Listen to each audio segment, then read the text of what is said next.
Kelang Selangor, bandar pelabuhan dan industri yang terkenal di seluruh Malaysia. Lokasinya yang strategik, berdekatan pelabuhan utama dan merupakan bandar kedua termaju di Selangor. Namun begitu, tak ramai yang tahu bahawa daerah Kelang merupakan antara penyumbang sayuran terbesar selepas daerah Hulu Selangor bagi pasaran di Lembah Kelang. Kekurangan kawasan pertanian menjadikan petani di kawasan Kelang seperti Encik Eddie menggunakan inovasi, mencetuskan kreativiti dan meningkatkan ilmu untuk terus menjadi penyumbang ketersediaan makanan dan jaminan capaian makanan untuk kita semua. Taman Kekal Pengeluaran Makanan Jalan Kebun merupakan lokasi penanaman sayur komersial Encik Eddie yang dikongsikan bersama dengan usahawan tani muda yang lain. Taman Kekal Pengeluaran Makanan ni, dia punya keluasan sebesar kurang lebih 100 ekar. Penempatan saya di sini yang diberikan kebenaran untuk bertanam oleh Jabatan Pertanian Kelang seluas 3.5 hektar. Di sini kami ramai peserta, lebih kurang dalam 10 ke 12 peserta yang ada di sini. Dan setiap peserta ni, diorang pun menanam dengan pelbagai tanaman lah, jenis tanaman. So saya lebih fokuskan kepada timun lah. Taman Kekal Pengeluaran Makanan merupakan insentif daripada pihak kerajaan bagi mengeluarkan tanaman makanan secara komersial, di mana ia melibatkan usahawan dan juga swasta. Encik Eddie merupakan salah seorang usahawan yang terlibat dalam TKPM, di mana di TKPM Jalan Kebun ni kita membuat saringan peserta-peserta melalui sesi temuduga, di mana apa yang kita lihat pada Encik Eddie ni sudah pastilah dia menepati ciri-ciri usahawan yang kita perlukan. Encik Eddie Rendra merupakan alumni program Agropreneur Muda di bawah unit Agropreneur Muda yang telah ditubuhkan oleh Kementerian Pertanian dan Industri Asas Tani pada September 2013. Encik Eddie boleh ceritakan sikit macam mana Encik Eddie boleh terlibat dengan program Agropreneur Muda ni? Sebanyak 12 agensi yang terlibat dalam melaksanakan program Agropreneur Muda ni. So salah satu agensi yang saya dibimbing pada tahun 2013 adalah daripada Madi. Dan selepas itu mendapat tempat di TKPM Jalan Kebun Kelang ni, saya dibimbing oleh Jabatan Pertanian daerah Kelang. Jadi bermula daripada tahun 2013 sampai tahun 2021 penglibatan saya sepenuh masa. Dan alhamdulillah selama 7 tahun ni inilah yang hasil dia. Sejak ia mula diperkenalkan, program Agropreneur Muda telah menghasilkan 6,969 usahawan muda di seluruh negara. Cucumis sativus atau timun merupakan tanaman sayuran buah yang popular. Hari ini, Encik Eddie mengusahakan tanaman timun secara vertigasi di ladang TKPM Jalan Kebun. Selepas 4 minggu dipindahkan ke polybag, timun sudah boleh dituai dan setiap pokok mampu menghasilkan 3 ke 6 kilogram timun bagi setiap musim. Walaupun pernah bergelar sebagai seorang jurutera dan bekerja di luar negara, Encik Eddie langsung tidak kekok untuk bekerja di lapangan.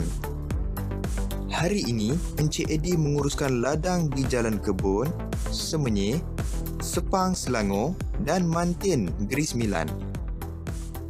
Jadi Encik Eddie, macam mana Encik Eddie uruskan pekerja Encik Eddie di 4 lokasi yang berbeza? So seperti biasa, kalau rutin harian saya, waktu saya pagi di Kelang sampai jam 10 pagi dan selepas itu saya berada di Mantin hingga ke petang lah. Pekerja-pekerja yang ada pun kami dah latih dan diorang akan mula bekerja bermula daripada 7.30 pagi sampai pukul 6.30 petang, 7 hari seminggu. Buat masa kini, Encik Eddie mengusahakan pelbagai jenis tanaman sayuran dengan sistem tanaman yang berbeza. Pemilihan sistem tanaman ini dilakukan mengikut keperluan tanaman tersebut. Tidak semua tanaman sayuran sesuai dengan satu sistem tanaman yang sama.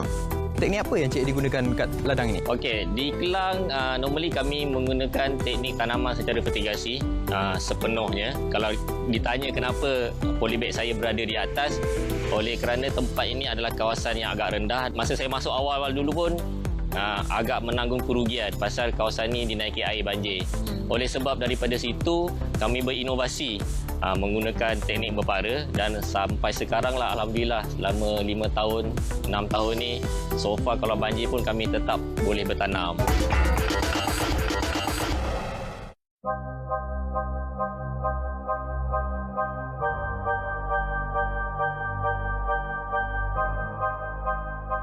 Mantin Negeri Sembilan.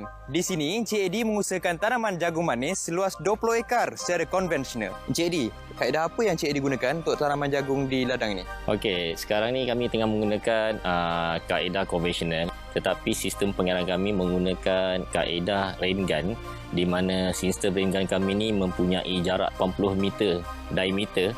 Untuk keluasan 20 ekar ni lah, kami mempunyai sebanyak 11 unit rain gun. Kami memaksimumkan farm kami ni dengan menggunakan sebiji enginery berkapasiti 3000 cc.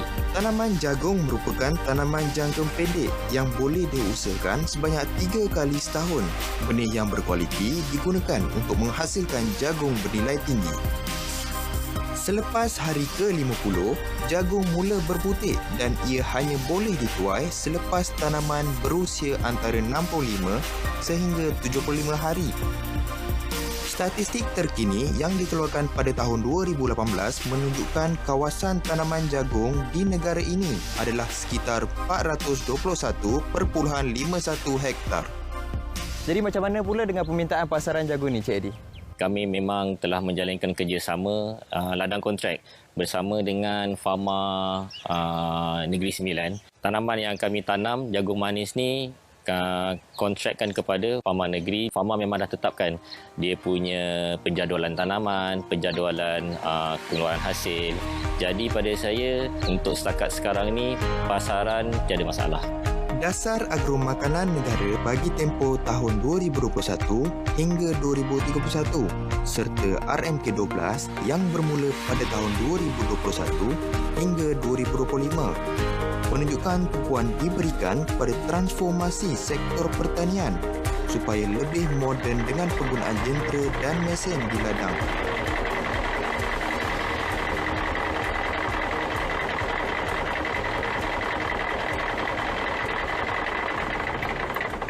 Sebagai generasi muda, Encik Eddie sentiasa mengikuti perubahan semasa. Jadi tak heranlah apabila beliau sanggup melabur untuk membeli jentera untuk penggunaan dan keperluan ladangnya. Sebenarnya, kalau nak ikutkan jentera-jentera ni, selain kita kumpulkan untuk aset, dia juga membantu dalam setiap aktiviti dan melancarkan operasi ladang kita lah. Kita pun nak mengurangkan tenaga pekerja. Jadi dengan bantuan-bantuan mesin-mesin atau jentera yang ada ni dapat memudahkan aktiviti-aktiviti ladang dan seterusnya dapat mempercepatkan semua operasi.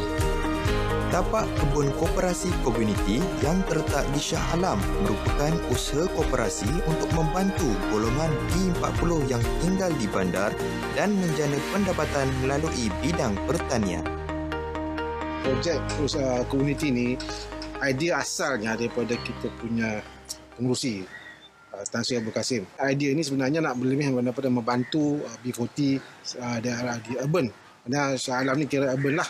So maknanya kita nak bantu macam mana dia nak untuk menambahkan pendapatan. Bila pandemik datang bulan 3, kita nampak benda tu lebih meluas. Kita fikir about B40 yang ada di kawasan bandar. Keduanya kita lebih kepada siapa-siapa yang terlibat terjejas akibat pandemik COVID-19 ini, yang kena buang kerja, yang hilang pekerjaan, bisnes teruk. Walaupun sibuk menguruskan ladangnya, Encik Eddie masih sempat meluangkan masa untuk menyumbangkan kepakarannya bagi membangunkan tapak kebun koperasi komuniti. Pengalaman yang beliau miliki boleh dijadikan panduan dan inspirasi kepada individu yang berminat dalam bidang yang sama. Saya dengan Tan Sri pergi tengok kawasan mana yang ada yang buat program ni. Kebetulan saya terjumpa Cik Adi ni di kawasan Shah Alam. Masa tu dia tengah buat supply sayur dia. Dan Tan Sri dengan saya dia pergi approach dia, tanya dia kat mana dia ambil sayur tu. Dan masa itulah kita start berkenalan dengan Cik Adi. Tanggungjawab saya di koperasi ini adalah untuk membangunkan modal insan.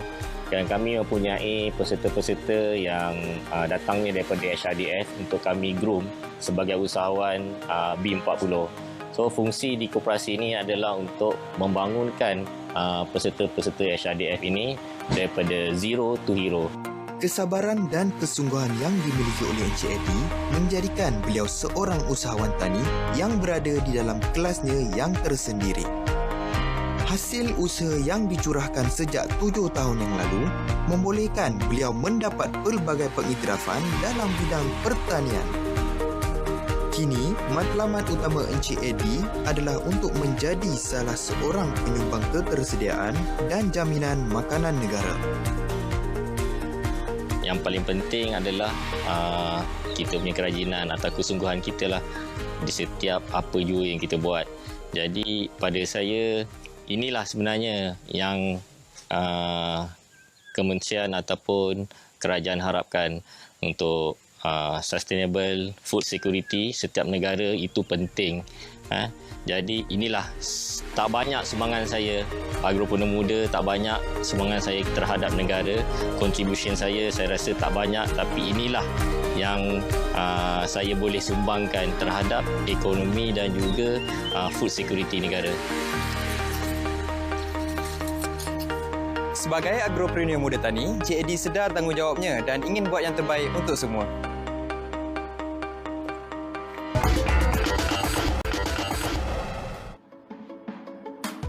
Pulau Pinang, negeri yang terletak di utara semenanjung Malaysia, sudah lama terkenal sebagai negeri pelancongan. Tetapi pada hari ini, Pulau Pinang turut memfokuskan kepada industri agro kerana kepentingannya dalam membekalkan sumber makanan negara.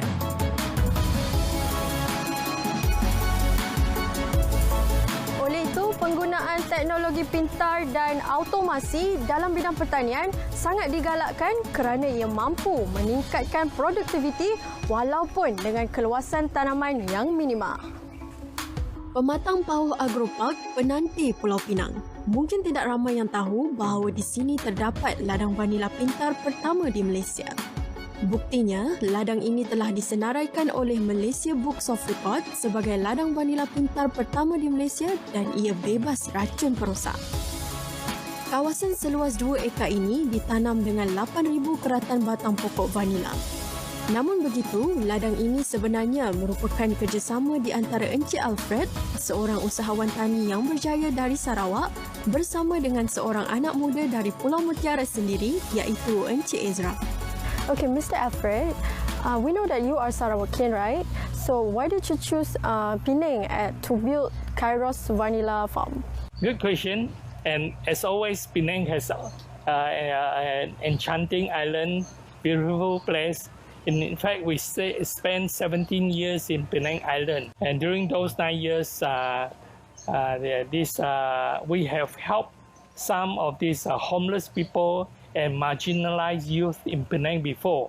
And one of those was Ezra. And I have always challenged him to come to Sarawak if he's thinking of doing agriculture, because Sarawak has plenty of land. He says if he can get a piece of land in Penang, he will start in Penang. Oh, so that's how it started. He applied and he got it. So I want to see him and help him to set up this farm in Penang. I see. I love Penang, and of course, also I love these people who are smart and hardworking. Vanila merupakan tanaman asli dari Meksiko dan kini banyak ditanam di kawasan tropika. Tumbuhan ini berasal dari keluarga orkid yang juga dikenali sebagai Vanilla fragrans. Terdapat 100 jenis spesies vanila tetapi hanya sedikit yang dikenal pasti mempunyai nilai komersial. Antaranya Vanilla planifolia Andrews dan Vanilla tahitiensis JW Moore. Okey, Encik Joseph, dekat ladang vanila ni, apa variety vanila yang digunakan? Ladang kami ada 2 variety, iaitu Vanilla planifolia dan juga tahitiensis. Dua-dua ini merupakan jenis yang bernilai lah dalam market yang kita boleh nampak. Pengeluaran vanila dunia adalah sekitar 7,508 metrik tan setahun dengan Indonesia menghasilkan 50% daripada jumlah tersebut dan ia diikuti oleh Madagaskar dan China.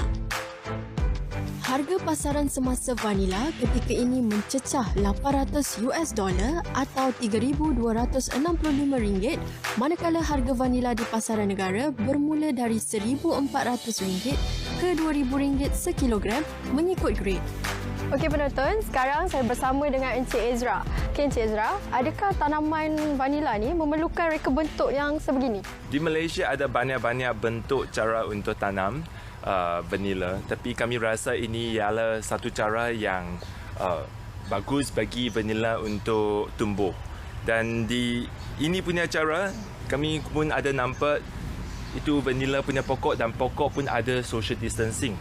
Jadi di tepi-tepi kalau dia ada fungus infection, dia pun tak akan lompat dari satu ke satu lah. Ladang pintar vanila ini menggunakan teknologi agrikultur 4.0 meliputi teknologi kebendaan, IoT, kecerdasan buatan, AI dan penggunaan data raya.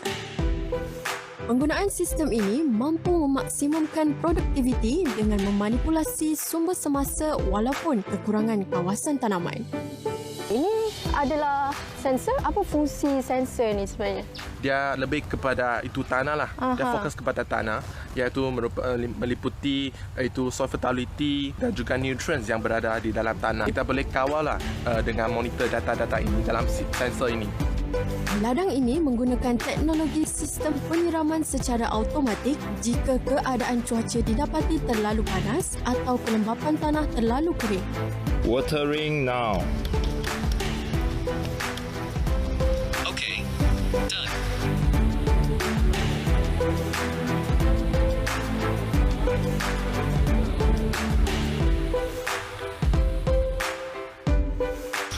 Di dalam kami punya itu sistem penyiraman kerana vanila sebagai macam orchid, dia tak perlu banyak punya air, tapi dia punya ambience sangat important. Dia punya suasana sangat penting lah. Maksudnya bila dia punya itu suhu terlalu tinggi atau dia punya humidity tak cukup, kami punya itu sistem penyiraman akan auto activate untuk control ini punya environment. Selain daripada itu, kami pun boleh control bila-bila kami mahu dengan pakai kami punya cellphone. Air merupakan sumber penting kepada setiap ladang. Justeru, sumber air dan penggunaannya perlu dipantau untuk mengelakkan kebocoran yang boleh meningkatkan kos pengeluaran. Ini adalah merupakan kolam tadahan air hujan yang akan digunakan untuk penyiraman di Kairos Farm ini. Jadi saya nak tanya Encik Joseph, kita tahu yang air hujan ni ada asid, betul? Dan mesti ada kebaikan dan keburukannya sendiri. Salah satu sebab kita gunakan air hujan ni untuk penyiraman sistem di ladang kami sebabkan kalau untuk PPA tu dia banyak klorin juga kan. Dan kalau guna tu tanah air dia rich tapi dia tak banyak segitu sebab kita kena guna banyak. So biasa kalau kita ambil itu air tanah banyak sangat, itu tanah kita akan rosak. So, kalau untuk air hujan ni dia banyak asid dan juga senang untuk bawa fungus. Itu sebab kami ada belak ikan dalam dan juga ada tumbuhan di kolam ini untuk build satu ekosistem sebab kita treat air hujan ni sebelum kita gunakan untuk tanaman kami. Justeru, setiap ladang wajar mempunyai sistem pengumpulan air hujan kerana ia menjimatkan kos dan mengekalkan kesuburan tanah. Penggunaan vermikompos sebagai media tanaman menjadikan ladang sisa sifar dan mesra alam. Kaedah ini menukarkan bahan-bahan buangan organik kepada satu bahan humus dengan menggunakan cacing tanah. Okey penonton, ini adalah cacing yang berfungsi sebagai nutrien di dalam tanah ini yang akan digunakan di ladang vanila. Penggunaan teknologi terkini dalam bidang pertanian mampu menjadi faktor penarik kepada golongan muda untuk menceburi bidang pertanian. Ini dibuktikan oleh pasukan Kairos Agriculture di mana majoriti petugas di sini adalah anak muda yang berusia di bawah umur 35 tahun. Sekarang kami punya pasukan agak ada 25 orang.